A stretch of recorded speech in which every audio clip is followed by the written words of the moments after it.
കപ്പലിലൊരു electrical officer ആവണോ? കപ്പലിലൊരു electrical officer ആവണമെങ്കിൽ നിങ്ങൾ ചെയ്യേണ്ടത് ഇടിഒ എന്ന് പറയുന്ന 4 മാസത്തെ കോഴ്സാണ്. ഈ ഒരു കോഴ്സ് പഠിക്കണമെങ്കിൽ നിങ്ങൾക്ക് ഡയറക്റ്റ് ആയിട്ട് പ്ലസ് ടു കഴിഞ്ഞ ശേഷമോ 10ാം ക്ലാസ് കഴിഞ്ഞ ശേഷമോ പഠിക്കാൻ സാധിക്കില്ല. നിങ്ങൾക്ക് ഒന്നെങ്കിൽ ഒരു ബിടെക് ഇലക്ട്രിക്കൽ എഞ്ചിനീയറിംഗ് ഡിഗ്രി വേണം. അല്ല എന്നുണ്ടെങ്കിൽ നിങ്ങൾക്ക് അറ്റ്ലീസ്റ്റ് 3 വർഷത്തെ ഡിപ്ലോമ ഡിഗ്രി എങ്കിലും വേണം ഇലക്ട്രിക്കൽ എഞ്ചിനീയറിംഗിൽ. എന്നാൽ മാത്രമാണ് നിങ്ങൾക്ക് ഈ ഒരു ഇടിഒ കോഴ്സ് ജോയിൻ ചെയ്യാൻ സാധിക്കുകയുള്ളൂ.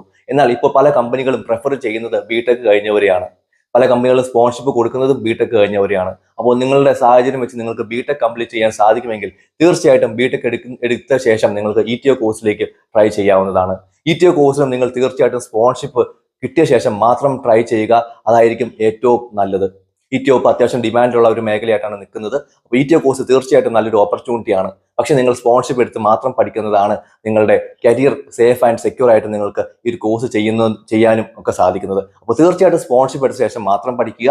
ഇതിനെപ്പറ്റി കൂടുതൽ അറിയണമെങ്കിൽ തീർച്ചയായിട്ടും കമന്റ് ചെയ്യുക. പുതിയൊരു വീഡിയോ ആയിട്ട് നമുക്ക് വീണ്ടും കാണാം. അതുവരെയ്ക്കും ബൈ ബൈ.